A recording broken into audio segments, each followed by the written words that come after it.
News 4 is your local election headquarters. Early voting is underway for this June's primary. One race at the top of the ticket is for the 61st State Senate District. The race's incumbent, Jeremy Zellner, is taking on challenger Assemblyman John Rivera. We're now joined by Jeremy to find out why you believe you are the best fit for this job, again, as the incumbent. Welcome. Thank you for being here. Thank you both very much. Appreciate All right, you've been in Albany now for 4 months. What are some of the bigger lessons? Because I want to get into some of the policy, because you've passed and sponsored, led 8 bills, co-sponsored more than 30. So you're making some progress in a short amount of time.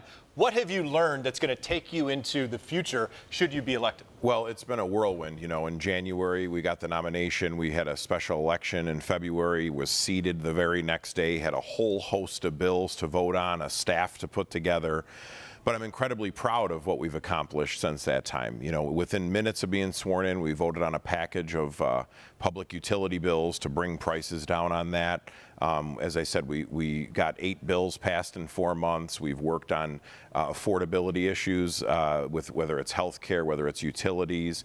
In the middle of all that, we had some serious issues going on. You know, we've had some pushback from the federal government, cutting health care, cutting food subsidies, the problems with ICE. And so we went right to work. I co-sponsored New York for All. I co-sponsored the New York Health Act to try to make our state a better place.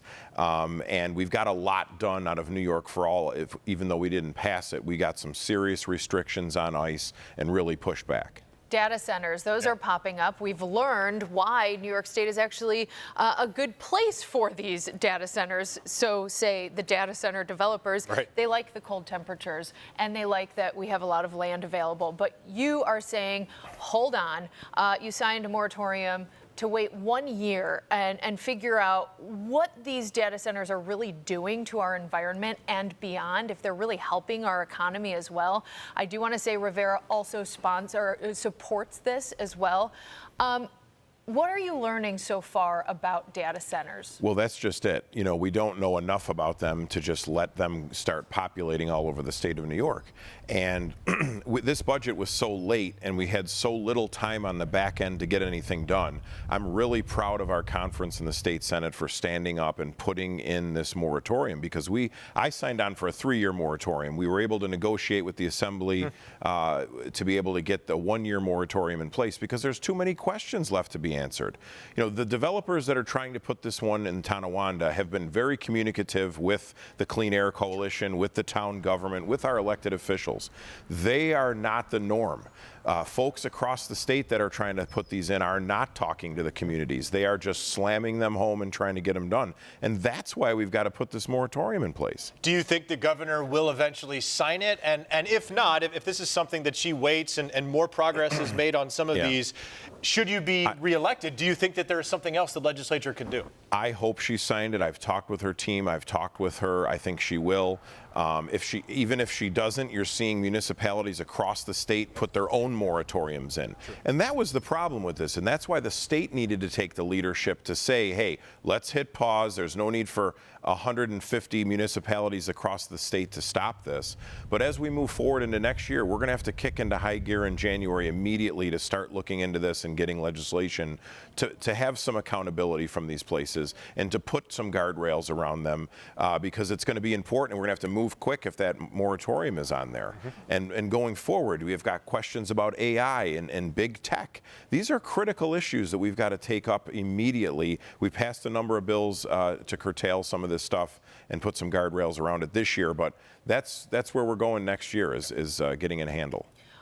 Going back to the budget, it was delayed about 2 months. What did you kind of learn during that entire process? Well, I learned that the state legislators don't get paid during that 2 months. Right. But we really worked hard to get things done in this budget, and I'm proud of what we've delivered for our district. We have a pool that's been in disarray for a while in the city of Tonawanda. The governor was able to deliver $6 million for us.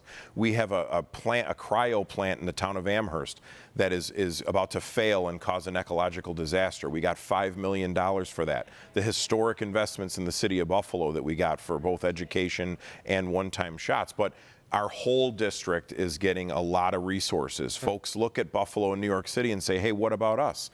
Governor came in last week and showed the investment that she has made in this community, and I'm proud to be there with her on it. Including at Kohler Pool, in addition to the town of Tonawanda and the city of Tonawanda there. So the money is being doled out, as is the case in this time of year. Whenever the budget is passed, the legislators come back home and say, this is how we spent your money, basically. Yeah, and I've learned, to your point, Yeah. how strong relationships can get things done in Albany. I've built a really strong relationship with our leader, Andrea Stewart-Cousins. She's an amazing leader. She keeps all these different groups together, urban, rural, suburban, far left, conservative, all the different groups. She gets things done with our conference, and I'm really excited to continue working for her. I'm really glad you mentioned her, because I'd also like to mention the outgoing Crystal People-Stokes. Those are huge, well, those are impossible shoes to fill, let's be honest. But that is a big influence that she has had in Albany from Buffalo for many years. Should you be elected, that's a void that has to be filled by you or your opponent. It's going to be a different day in January, and that's why we need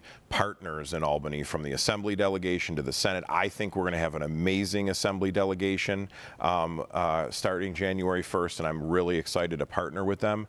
But again, building these relationships has been key. I've been able to do that in our conference. I'm supported by many of my colleagues and the leader of the Senate, and I'm really excited. We're being told about 30 seconds here. You know, your last little push to voters, why should they choose you? Well, I was born and raised in this district my entire life. I've been here. I know it like the back of my hand. I've built strong relationships with community leaders, elected officials, labor leaders, business leaders. And I think that I've really worked hard in the last 4 months to show the results that I can deliver if I'm reelected. And I'd be honored to have the support of the people of the 61st District. State Senator Jeremy Zellner. Jeremy, thank you so much for joining us here on Thank the you floor. both. Thank you. Now, early voting continues for next Tuesday's primary. Again, this is next Tuesday. In Erie County, the Board of Elections says more than 3,500 ballots were cast from Saturday through Tuesday, more than 99% of those by registered Democrats. More than half of those ballots are in the 61st State Senate District, so be sure to stay tuned tomorrow. Candidate State Assemblyman John Rivera will be joining us live at 5:30. Much more to come on that.